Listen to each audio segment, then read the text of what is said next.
Subscribe کیجئے محاسن اسلام YouTube channel کو اور بیل آئیکن پر ضرور کلک کیجئے تاکہ ہر طرح کی اسلامک نئی ویڈیو فوراً آپ تک پہنچے۔ السلام علیکم ورحمۃ اللہ وبرکاتہ۔ مولانا ارشد مدنی نے کیا مدنی 100 مفت کوچنگ سینٹر کا افتتاح، کہا فرقہ پرست طاقتوں نے ہمیں منصوبہ بند طریقے سے تعلیمی پسماندگی کا شکار بنائے رکھا۔ مایوسی، پسماندگی اور احساس کمتری سے باہر نکلنے کا واحد راستہ تعلیم۔ سینٹر کے قیام کا مقصد ذہین مگر غریب طلباء کو مقابلہ جاتی امتحانات کے لیے تیار کرنا ہے۔ مولانا ارشد مدنی، نئی دہلی۔ قوم کو پسماندگی، مایوسی اور احساس کمتری سے باہر نکالنے کا واحد راستہ تعلیم ہے۔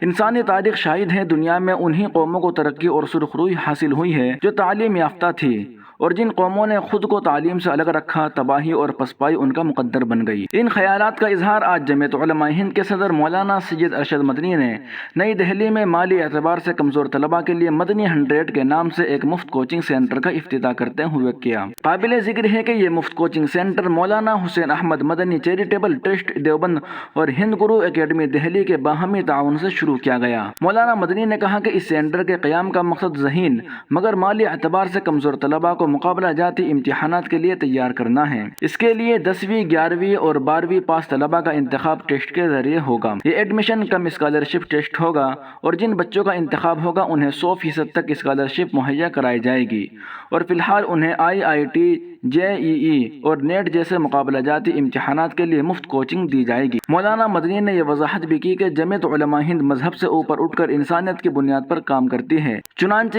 جو سینٹر قائم کیا جا رہا ہے اس میں بھی اس روایت کو ملحوظ خاطر رکھتے ہوئے ایسے غیر مسلم بچوں کو بھی کوچنگ فراہم کی جائے گی جو مالی اعتبار سے کمزور ہوں لیکن باصلاحیت ہوں۔ انہوں نے کہا کہ جمعیت علماء ہند نے دنیاوی یا عصری تعلیم کی کبھی مخالفت نہیں کی، البتہ اس کا شروع سے یہ ماننا رہا ہے کہ قوم کے جو بچے دنیاوی تعلیم حاصل کرنا چاہتے ہیں ان میں دینی تعلیم ضرور ہونی چاہیے کہ وہ سمجھ سکے کہ اسلام کیا ہے اور اس کی تعلیمات کیا ہیں۔ انہوں نے مزید کہا کہ اب روایتی تعلیم کا کوئی مستقبل نہیں رہا، اور ہمارے جو بچے دنیاوی تعلیم حاصل کر رہے ہیں اگر ان میں موجود قدرتی صلاحیتوں کی حوصلہ افزائی کر کے انہیں مقابلہ جاتی امتحانات کے لیے تیار نہیں کیا جائے گا تو وہ دوسری قوم کے بچوں سے بہت پیچھے رہ جائیں گے۔ ایک ایسے دور میں کہ جب نوکریوں کے مواقع محدود ہو کر رہ گئے ہیں، مسابقتی تعلیم کی اہمیت بہت بڑھ گئی ہے، اور اسی بنیادی نقطے کو ذہن میں رکھ کر اس کوچنگ سینٹر کا آغاز کیا گیا ہے۔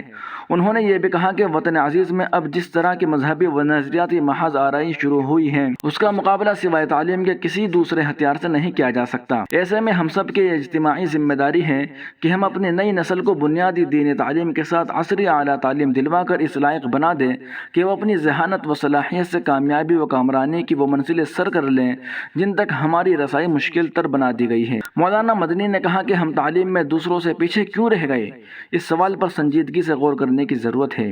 یہ ایک بڑی حقیقت ہے کہ مسلمانوں نے دانستہ تعلیم سے کنارہ کشی نہیں کی، کیونکہ اگر ایسا ہوتا تو بڑے بڑے مدارس کیوں قائم کرتے۔ تلخ سچائی یہ ہے کہ آزادی کے بعد سے آنے والی فرقہ پرست طاقتوں نے ہمیں منصوبہ بند طریقے سے تعلیمی پسماندگی کا شکار بنائے رکھا۔ مولانا مدنی نے وضاحت کی کہ ہمارے بچوں میں ذہانت اور صلاحیت کی کوئی کمی نہیں ہے، اصل چیز انہیں بروکار لا کر ان کی رہنمائی کرنا ہے۔ پھر یہ بھی ہے کہ مسلمان اقتصادی طور پر کمزور ہیں، اس لیے ہمارے بہت سے ذہین اور باصلاحیت بچے اعلیٰ تعلیم نہیں حاصل کر پاتے۔ انہوں نے کہا کہ اس کوچنگ سینٹر کے قیام کے پس پشت بنیادی مقصد یہی ہے کہ اس کے ذریعے مالی طور پر کمزور مگر ذہین طلباء کو نہ صرف مفت کوچنگ فراہم کی جائے گی بلکہ انہیں مقابلہ جاتی امتحانات میں حصہ لینے کے لیے ذہنی طور پر تیار کیا جائے۔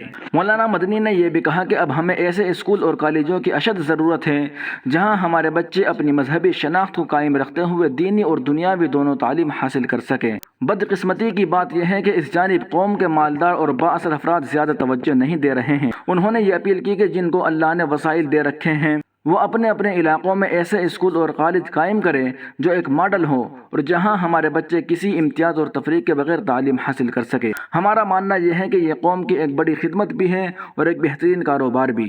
جمعیت علماء ہند اس سلسلے میں بہت پہلے سے کام کر رہی ہے۔ مولانا حسین احمد مدنی چیریٹیبل ٹرسٹ کی جانب سے دیوبند میں ایسے اسکول و کالج قائم ہیں جہاں طلباء و طالبات کو الگ الگ دینی تعلیم کے ساتھ دنیاوی تعلیم بھی دی جا رہی ہے۔